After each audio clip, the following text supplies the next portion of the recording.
Welcome back to BCN news. Revenue అధికారులు అన్ని రకాల జీవోలు చట్టాలపై అవగాహన పెంచుకుని తమ పనితీరు మెరుగుపరుచుకుని బాధ్యతాయుతంగా జవాబుదారీతనంతో పనిచేయాలని కడప జిల్లా కలెక్టర్ శ్రీధర్ చెర్కూరి ఆదేశించారు. కడప కలెక్టరేట్లోని సభాభవన్లో కడప, జమ్మలమడుగు, బద్వేలు, పులివెందుల రెవెన్యూ డివిజన్ల పరిధిలోని తహసీల్దార్లు, డీటీలు, వీఆర్ఓ, మండల సర్వేయర్లతో వివిధ రకాల రెవెన్యూ అంశాలపై ఒకరోజు శిక్షణా కార్యక్రమం జిల్లా కలెక్టర్ అధ్యక్షతన నిర్వహించారు. ఈ సందర్భంగా కలెక్టర్ మాట్లాడుతూ రెవెన్యూ సేవల్లో వేగం, నాణ్యత, పారదర్శకత ముఖ్యమని, పనితీరులో ప్రమాణాలు పెంచుకోవాలని అన్నారు. ప్రజలతో కలిసిమెలిసి మమేకం కావాలని, చట్ట ప్రకారం మార్గదర్శకాల మేరకు పనిచేయాలని సూచించారు.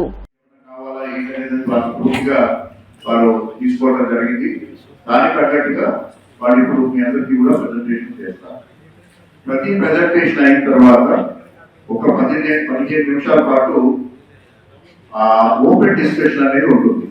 సో ఓపెన్ డిస్కషన్ లో మీరు ఎవరైనా కూడా ప్రాక్టికల్ గా మీకు అవగాహన ఉన్నటువంటి సార్ ఈ ప్రాబ్లము మనకి ఇంప్లిమెంట్ ఒక నిర్ణయం తీసుకోవడానికి ఈ పర్టికులర్ యాక్ట్ లో ఉన్నటువంటి ప్రొవిజన్ ఇంప్లిమెంట్ ఉంది, లేకపోతే ఈ పర్టికులర్ సర్క్యులర్ గైడ్ లైన్స్ మనకి దానివల్ల మనకి సమయం ఎక్కువ తీసుకుంటా ఉంది. ఇట్లాంటి ఏదైనా కూడా మనం ఒక 15 minutes ఒక ఓపెన్ ఫోరం కింద ఓపెన్ డిస్కషన్ ఇవన్నీ కూడా క్రోడీకరించి మనం గవర్నమెంట్ పంపించడం జరుగుతుంది. గవర్నమెంట్ లో ఇవన్నీ కూడా ఒకసారి చూసిన తర్వాత ఎక్కడ ఎటువంటి డెసిషన్స్ కావాలో అవన్నీ కూడా మనం అంటే డే టు డే యాక్టివిటీకి ఇల్లు తగ్గట్టుగా వాళ్ళు నిర్ణయాలు కానీ అటువంటివి చేసే సందర్భంలో ఏదైనా డిఫికల్టీస్ ఉన్నట్టయితే, ఎందుకంటే ఈ చట్టాలు కానీ గైడ్ లైన్స్ కానీ ఇవన్నీ చాలా ఒక 20, 30 years, 40 years, 50 years బ్యాక్ మనం చేసుకున్నటువంటివి. కొన్ని ఈ రోజున ఇర్రెలెవెంట్ కూడా అనిపిస్తుంది, ఎందుకంటే ఆ రోజున వెబ్లాండ్ లేదు. అలాగే ప్రాక్టికల్ ఇష్యూస్ లోకి వెళ్ళండి. నాట్ మీకు మళ్ళా ఈ సమస్యల పైన అవగాహన కాదు, you all know what you are doing day to day, కానీ దాంట్లో ఉన్నటువంటి ప్రాక్టికల్ ఇష్యూస్ ని హైలైట్ చేయడానికి, ప్రాక్టికల్ గా మనం సొల్యూషన్స్ తీసుకురావడానికి మనం ఈ వర్క్ షాప్ ని మనం ఉపయోగించుకోవాలి. I hope I'm very clear on this what we expect out of this work shop. So presentations 1 by 1 అయిన తర్వాత వీ కెన్ ప్రతి ప్రెజెంటేషన్ తర్వాత ఒక 15 minutes ఓపెన్ డిస్కషన్ పెట్టుకుంటాం. ఏలూరు జిల్లా భీమడోలు మండలం గుండుగొలను శ్రీ సీతారామస్వామి ఆలయ ఆవరణలో నిర్వహించిన అన్న సమారాధన కార్యక్రమంలో పెద్ద ఎత్తున భక్తులు, గుండుగొలను పరిసర ప్రాంత గ్రామస్తులు పాల్గొని స్వామివారి అన్న ప్రసాదాన్ని స్వీకరించారు. భక్తులకు ఎటువంటి ఇబ్బందులు తలెత్తకుండా నిర్వాహకులు తగిన ఏర్పాట్లు చేశారు. ఈ సందర్భంగా ఆలయ చైర్మన్ కొండా గంగరాజ్ కుమార్ మాట్లాడుతూ గుండుగొలను గ్రామంలో 123 ఏళ్ల క్రితం ప్రతిష్ఠించిన శ్రీ సీతారామస్వామి ఆలయంలో 123వ కళ్యాణ మహోత్సవాలు ఈ నెల 4వ తేదీ నుంచి వైభవంగా నిర్వహించడం జరిగిందని, గ్రామం, రాష్ట్రం, దేశం సుభిక్షంగా ఉండాలని నిత్యం కాంక్షిస్తూ ఆలయంలో విశేష పూజలు నిర్వహిస్తున్నామని తెలియజేశారు.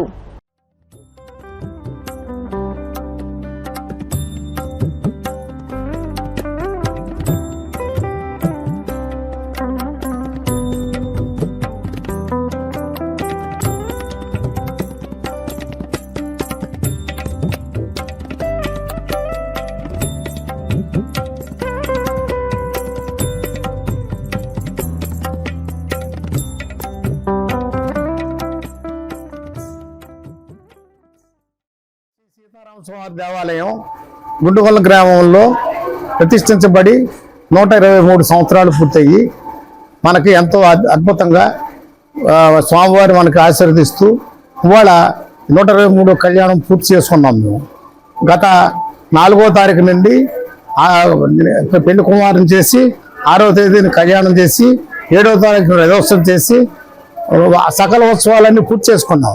ఆ సందర్భంగా ఈరోజు గ్రామ అన్నదానం మొత్తం అందరికి దేవుడికి ప్రసాదం వితరణ చేసి అన్ని చోట్ల వర్షం కురుస్తుంది, కానీ మా గ్రామంలో వర్షం అనేది లేదు. స్వామివారి సంకల్పం అది. అలాగే ఏ కార్యక్రమం చేసినా స్వామివారు మాకు ఎంతో విజయంగా మాకు సమకూర్తి చేసుకునే అవకాశం ఇస్తున్నారు.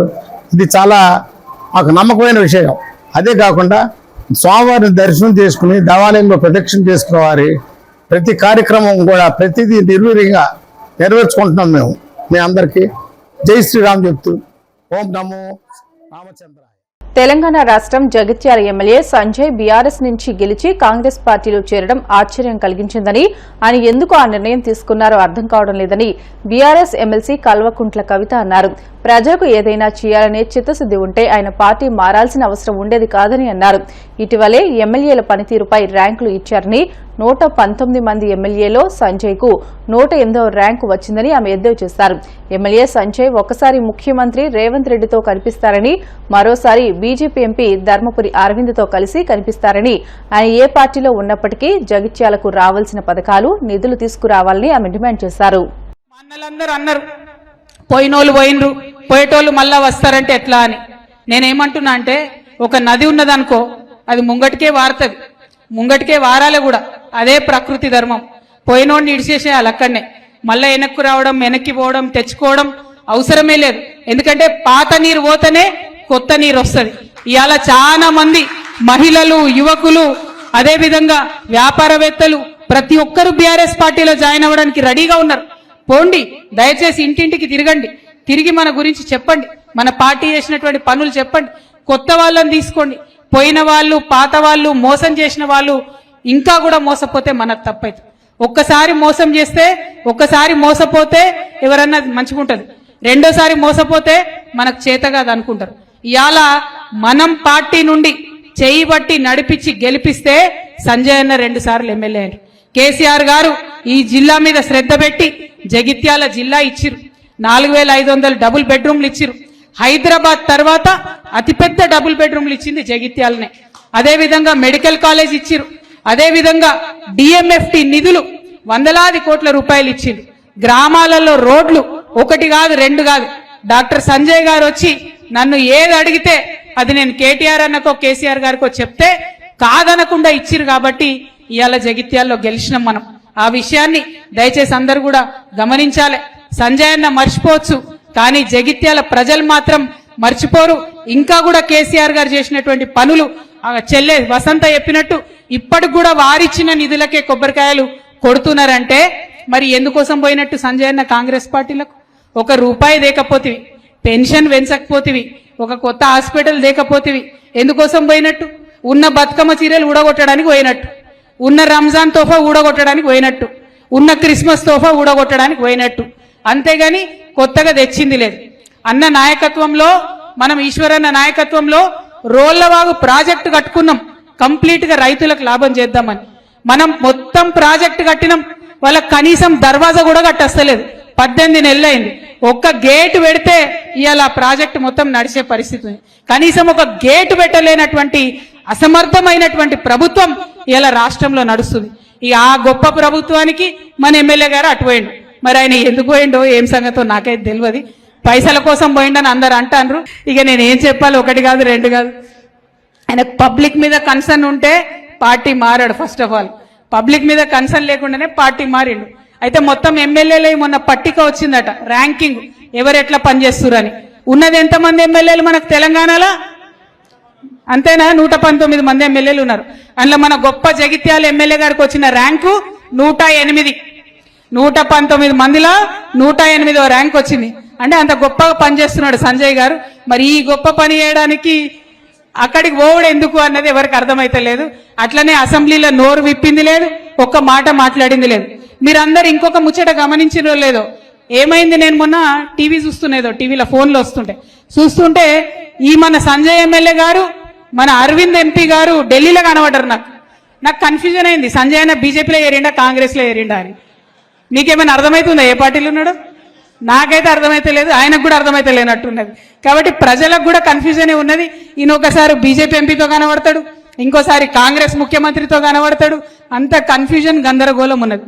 సరే, ఆయన ఏ పార్టీలో ఉండని, కానీ జగిత్యాలకు రావాల్సినటువంటి నిధులు, జగిత్యాలకు జరగాల్సినటువంటి అభివృద్ధి, జగిత్యాల ప్రజలకు రావాల్సినటువంటి పథకాలు ఇవి తీసుకురాకపోవడం మాత్రం చాలా దారుణం. అవి తీసుకొని రావాలని చెప్పి ఎమ్మెల్యే సంజయ్ గారిని నేను డిమాండ్ చేస్తా ఉన్నాను. తెలంగాణలోని రంగారెడ్డి రాజేంద్ర నగర్ ఎగ్జిట్ 17వ టోల్ వద్ద ఉద్రిక్త పరిస్థితులు నెలకొన్నాయి. టోల్ గేట్ డబ్బులు చెల్లించమని అడిగినందుకు కొందరు వ్యక్తులు టోల్ సిబ్బందిపై విచక్షణ రహితంగా దాడి చేశారు. దాడికి పాల్పడిన వాళ్ళు జూనియర్ అసిస్టెంట్ హుస్సేన్ సిద్దికి, అతని కుటుంబ సభ్యులుగా పోలీసులు గుర్తించారు. ఈ గొడవను అడ్డుకోబోయిన ఇతర టోల్ సిబ్బందిపై కూడా హుస్సేన్ సిద్దికి దాడి చేశారు. సిద్దికి రంగారెడ్డి కలెక్టర్ ఆఫీసులో జూనియర్ అసిస్టెంట్ గా పనిచేస్తున్నారు. హుస్సేన్ సిద్దితో పాటు అతని కుటుంబ సభ్యులపైన పోలీసులకు టోల్ సిబ్బంది ఫిర్యాదు చేశారు. వార్తలు ముగించే ముందు ముఖ్యాంశాలు మరొకసారి. 16వ ఆర్థిక సంఘానికి రాష్ట్ర ఆర్థిక స్థితిగతులపై ముఖ్యమంత్రి చంద్రబాబు ప్రజెంటేషన్. రాజధాని విషయంలో రాష్ట్ర ప్రభుత్వ ఆలోచనలు వివరిస్తూ వీడియో ప్రదర్శన.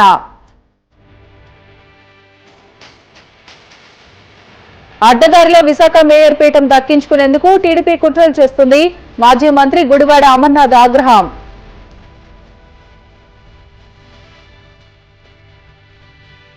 వాడపల్లి వెంకన్న ఆలయంలో ప్రత్యేక పూజలు. మంగళ వాయిద్యాల నడుమ శ్రీ స్వామి అమ్మవార్లకు మేల్కొలుపు సేవ, ఐశ్వర్య లక్ష్మీ హోమం. ఎమ్మెల్యేల పనితీరుపై ర్యాంకులు ఇస్తే సంజయ్కి 108వ ర్యాంకు వచ్చిందన్న కవిత. జగిత్యాల ఎమ్మెల్యే ఎంత గొప్పగా పనిచేస్తున్నారో ఈ ర్యాంకును బట్టి తెలుస్తుందని ఎద్దేవా. ఇవి ఇప్పటివరకు బులెటిన్లోని అప్డేట్స్. మరిన్ని వార్తల కోసం BCN digital YouTube channel, Facebook పేజీని ఫాలో అవ్వండి. అప్డేట్ వార్తల కోసం ప్లీజ్ డూ సబ్స్క్రైబ్.